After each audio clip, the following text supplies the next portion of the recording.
If you're in someone else's comment section, you don't have to be doing that shit. People could see you, and you look like an idiot.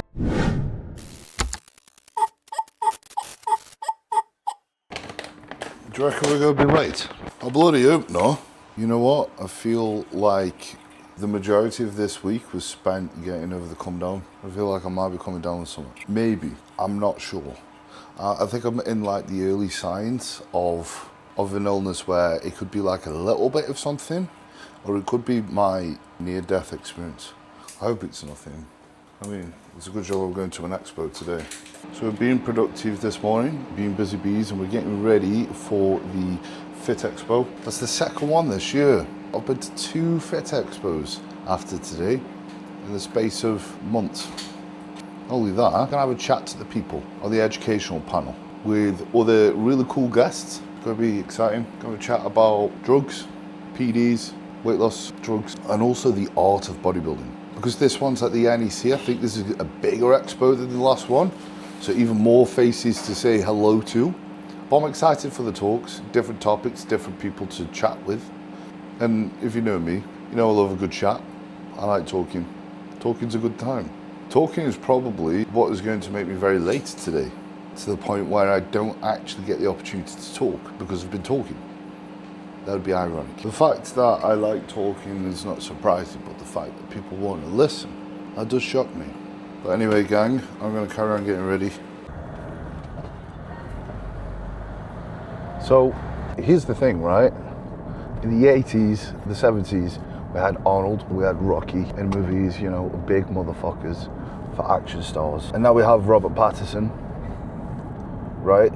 But on social media, because fitness is very popular now, hence we're going to a fitness expo, everyone's fucking got this, there's this physique inflation where people have a sick physique now all over the shop, and that's all over the social media. It's like the movies and media are becoming more inclusive and attainable and realistic, whereas physiques in general are just rising. And also with the increase of steroids as well. What I'm saying is, now more than ever, it's becoming more realistic to have big motherfuckers in movies.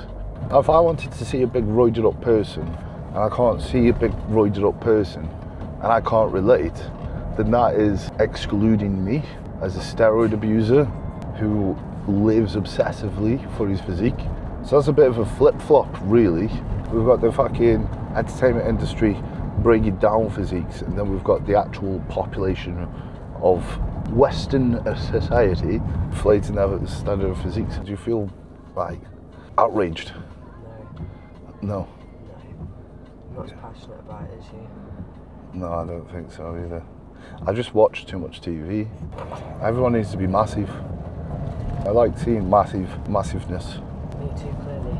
Like if you were to be cast in a movie, they couldn't just have you as a normal person, a normal dude, woman. I'd hope they wouldn't cast a dude. No, but they would have you as probably a bad guy, bad woman. Sorry. Guy, again. Okay. Thank you. A villain? Villain is the right word. Or someone who's like super duper strong, but you can't just be like chilling as a normal character. No, that's a stereotype. You know what I'm saying? So when you think about it, it's very outrageous. Outrageous, yeah. I'm going to use all my battery for this vlog and all the storage on this very important discussion. Are we late? We are becoming late. Whose fault is it? We're going to share the blame on this one. Because you think about it, obviously you've had to feed your monster addiction. Don't tell them about the cheese. And then, you know, you refusing to speed. Well, my dad said I'm not allowed. Your dad said you're not allowed to... To speed, yeah. Did he say you're allowed to take Anavor?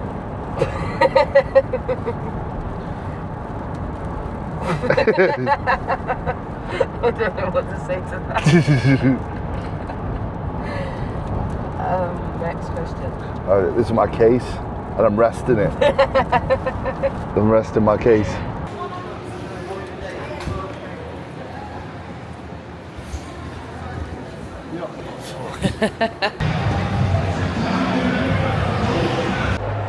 How's it going? You okay?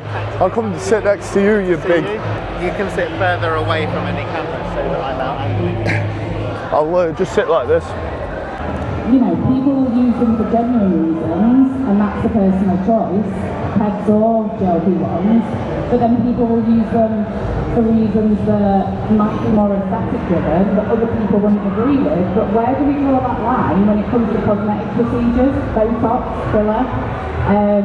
People that take IV drips as supplements, I know there's bigger side effects of performance enhancing drugs than GLP-1s, but where do we draw the line with any of this stuff? The fact of the matter is, it's down to the individual to do their homework and educate themselves and to understand the risk.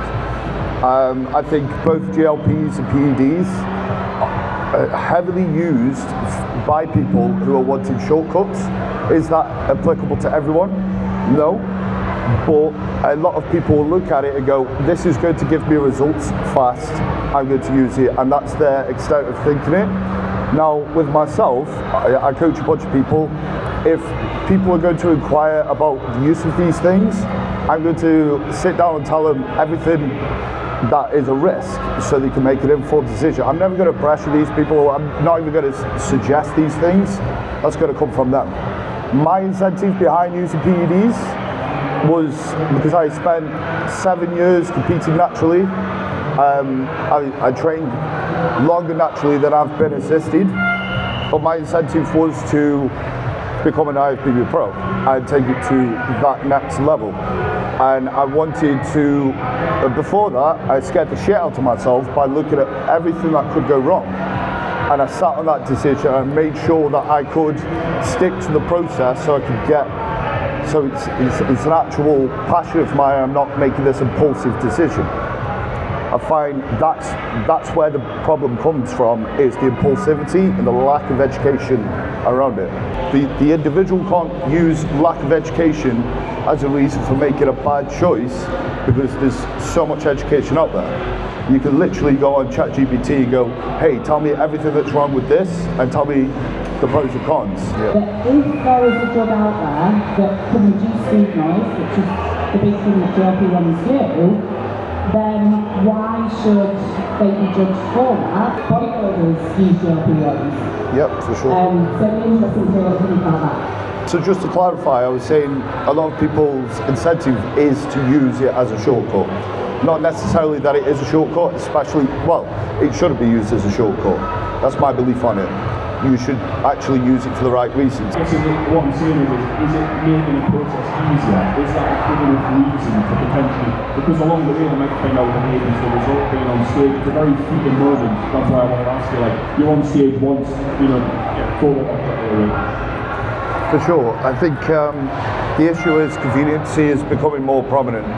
And the issue is, because of that, people are overlooking the stuff that actually does the main contributors for the results in a sustainable way.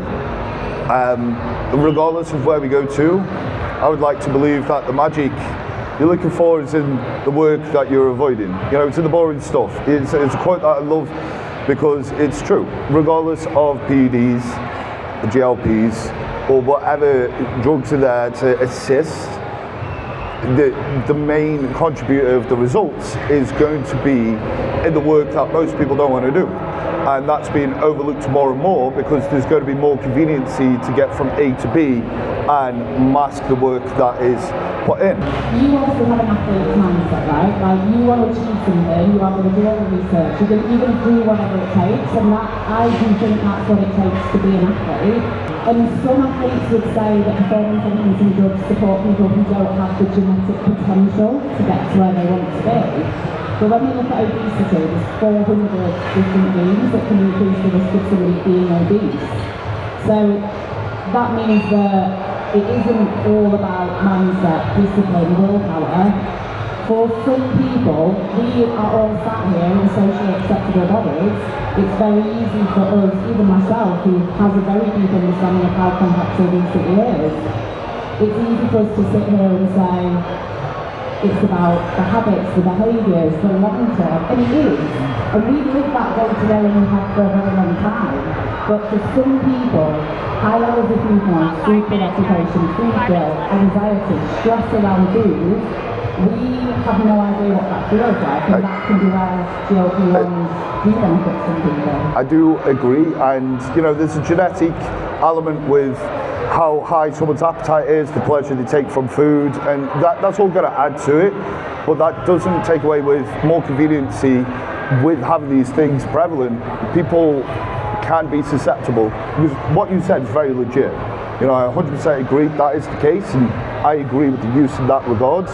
But there's going to be a lot of people that will convince themselves they don't have the genetics, so they have to take it, or they don't have. We don't test these genetics. We have to take people on what they're reporting to us, right? And I get what you're saying. You've got to try. You've got to give time to exploit the genetics. That was a good one. You know, a good amount of opinions on steroids, weight loss drugs, when they should use it, if they should be used, why people use it. I think it's quite cool. We've got a bit of time now until the next one, which is going to be about the art of bodybuilding, and that's going to be full of meatheads. In between, we're just going to have a walk around. We're going to have a look, see what the crack is. And in front of us, we've got this, is it CrossFit? Yes. We've got CrossFit in front of us. We're just getting ready for some shit. Signed you up. I'm, You've got 10 minutes. I feel sick. I feel I'm going to have to go home. No. So tell us something about this stand. So SPB it was actually made before me and CJ met, and it's called SPB Strong Powerful Brave. My name is obviously Sarah Parker and my maiden name is Baldwin. So it was made before we met. When we met, I was like, are you for real? You've got my initials tattooed on you. And she was like, this was meant to be. She said if she didn't have a boyfriend, she would want to marry me. She fancies me. Holy shit. So she's happy that the brand is named after. There you go. You know, a nice story as well. She listened to the podcast, the Beyond Condition podcast, and messaged me some check-in shots, and then deleted them because she got scared that she'd sent me a message. And she was like, I can't believe I've messaged this person, she's the voice of bodybuilding. And I remembered through my memory her Instagram handle, so I messaged her like, you've just deleted, I thought you'd message me some physique shots. I don't know who you are you okay? And then from there, gave her some feedback on her physique. Obviously not overstepping the coach, but just, and then we became United as besties. one. Yeah. And now you're on the poster. Now I'm on the fucking poster. Yeah, famous. She still says to me, I can't believe you're my best friend. I'm like, why? Like we were just saying, we are just humans, you and I. Yes. We are literally just humans. Yeah. Who want to vibe hard, treat everyone as equal, and not be fucking arseholes. Yeah. There's no need for it. That's it. Listen to that, guys. Just be you. Like, it's so much easier when you're real. It's like expos. You meet people and you're like, you're not the person on Instagram. No. Who is this person talking to me? Because I've spoken to you and this is not you. Nothing is true. Everything is permitted. What was it again? Assassin's Creed. And deception. Perception is the only reality. That's from NF. Oh, we love a bit of NF, guys. Just at eval here, the lovely group of very muscly people. Someone forgot the cutlery. So Nathan's given me the poshest, luxurious spoon to go with some dry ass chicken rice because your boy has forgot sauce again. Brilliant.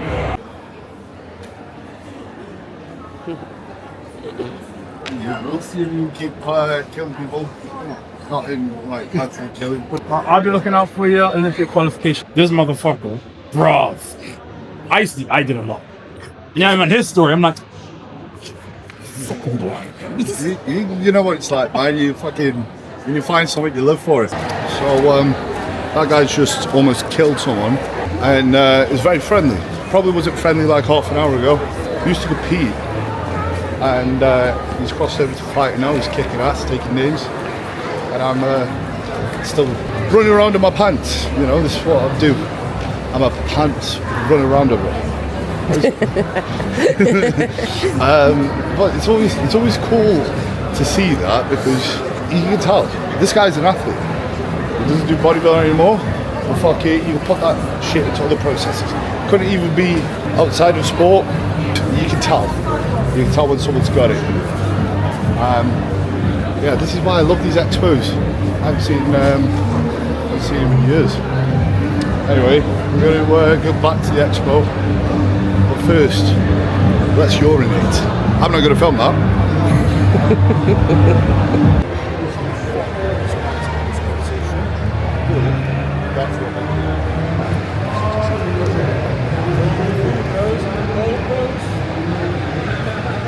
Wow.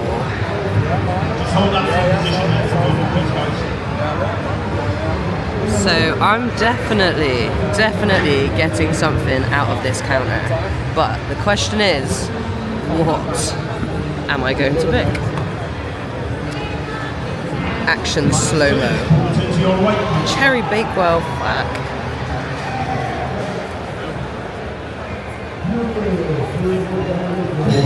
I am getting something, I've just got to make the decision. It's gonna take a while, I think. Custard cream, oh my god, jammy tortilla. Flake.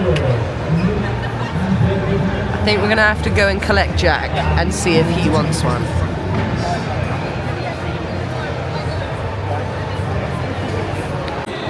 So we're not quite late, but we're nearly.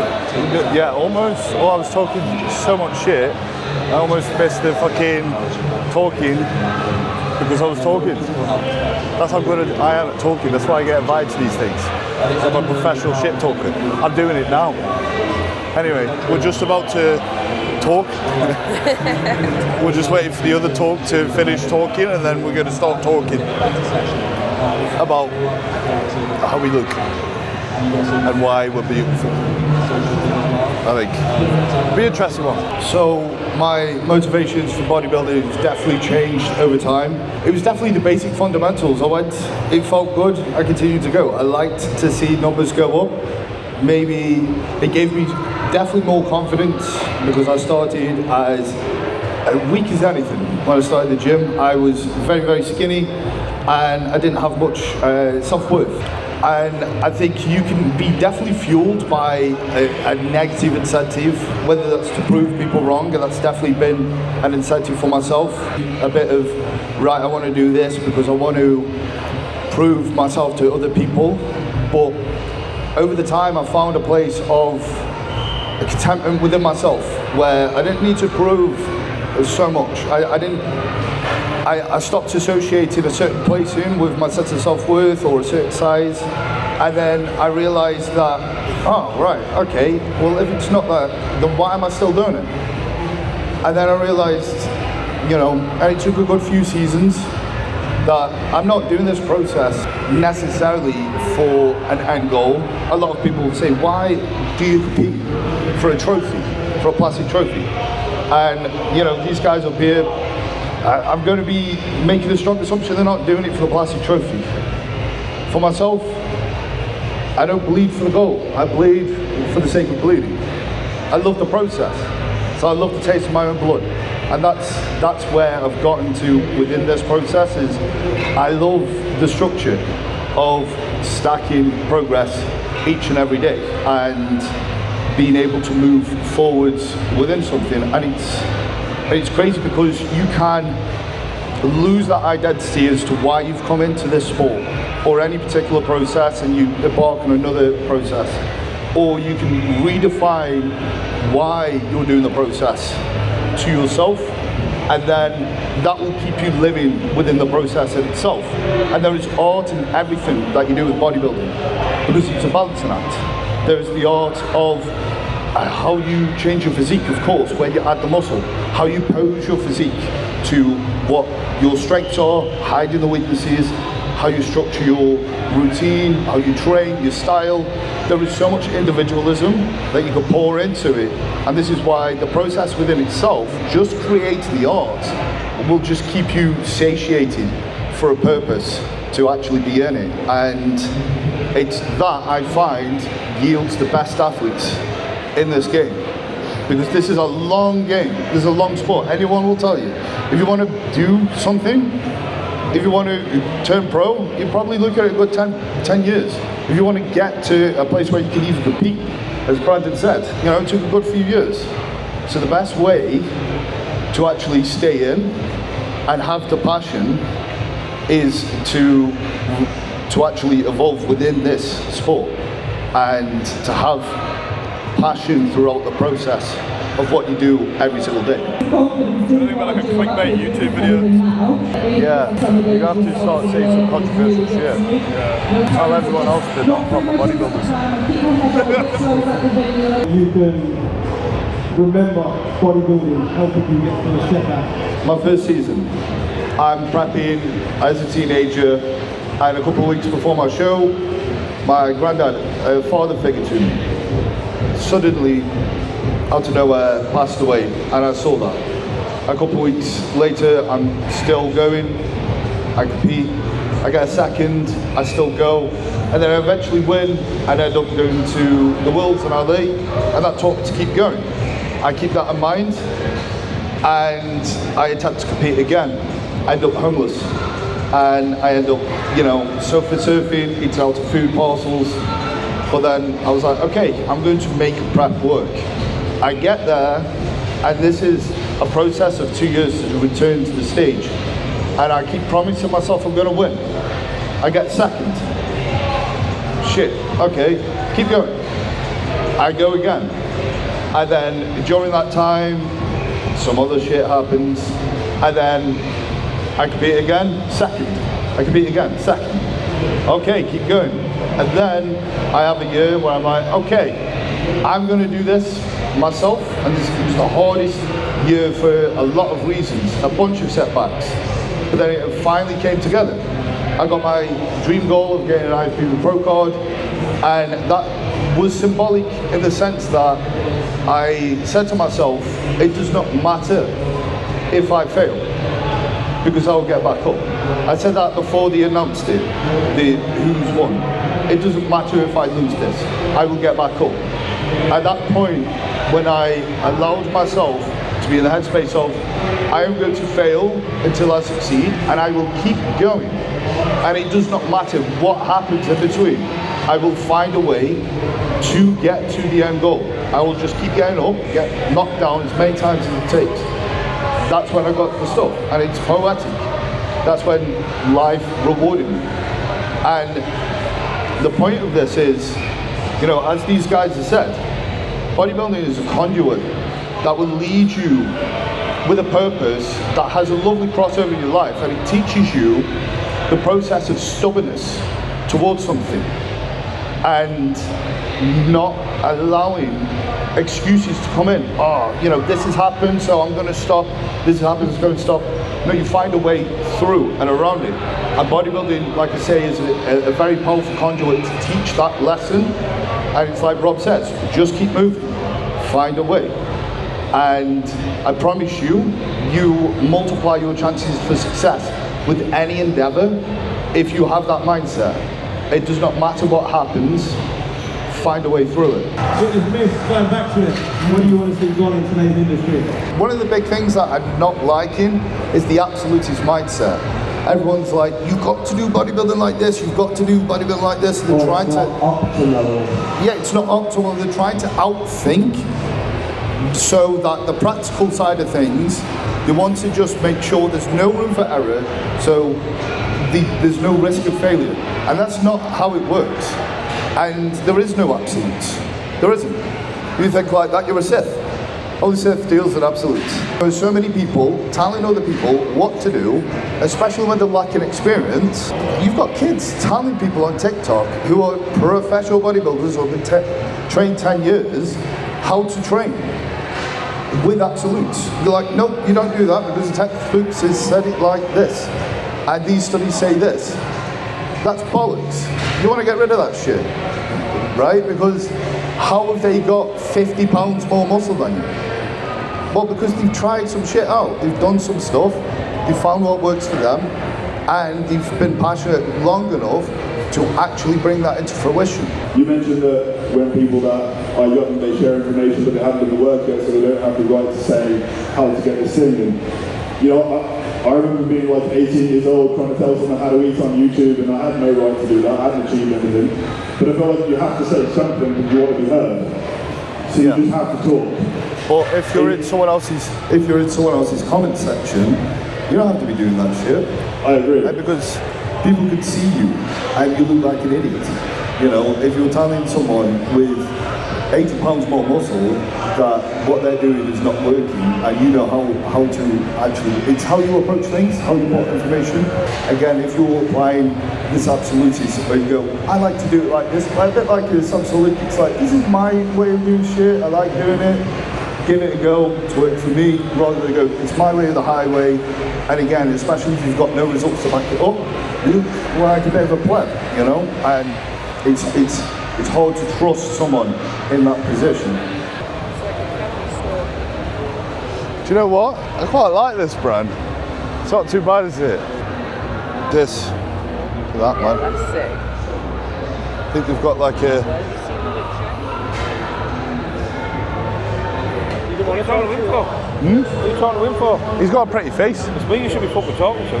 Well, you're not as pretty. Give me that fucking talk. Are we doing alright? Yeah, not too bad, man. How are you? I'm Mick, by the way. Yes, and I'm Jack. I'm the boss. Yes, yeah, he was just saying you're the big boss, you're the man. I am, yeah. And I was just saying I need to make it down to the actual gym. You'd have to, of course, we want to do a podcast down there, you know what I mean? Yeah, yeah. It's really cool. Honestly, yeah, the whole vibe of it. I mean, this is why I fuck with this brand, because the whole vibe of it, the whole hardcore vibe. Yeah. That's a brand I can fuck with. And the gym looks quite similar to that as well. This is a hardcore brand. Yeah. You know, through and through. This is why, like, I've been buying this stuff for years. Yeah. We've always stuck by it, you know what I mean? We've never changed it makes sense because, you know, it's like, when I got into this, I remember looking at Gymshark and I was like, do I try that? And then I looked at Monster, I was like, I feel that, you know? Yeah, I get that with a lot of people. I get that with a lot of old designs as well. Yeah. Because they're proper hardcore design. Yeah, 100%. And it's the, what really attracted me to it is when you were doing this type of stuff. Yeah. And with the illustrations as well.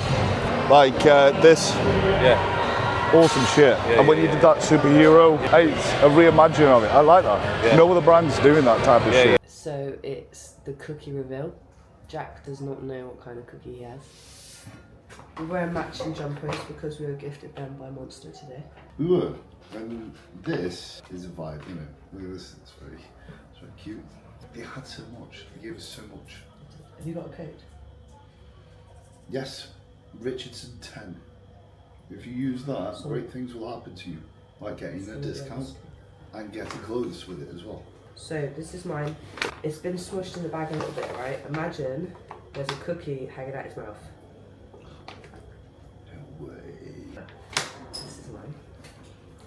That's ridiculous. We can share if you like. How do you get a cookie that look like you? How did you know what you look like? Resemblance, definitely. The eyes and everything. What it is. Yes. Yeah, I see it. So we've got a custard cream cookie over here. Very custardy, very creamy. That's my stomach is. It's starting to talk to me in a funny way. It's getting quite frustrated. That is the FITXPO wrapped up. I hope you had a delightful time, guys. If you enjoyed the video, like, subscribe. If you watched this far, comment custard cream cookie. And until next time, folks, peace out.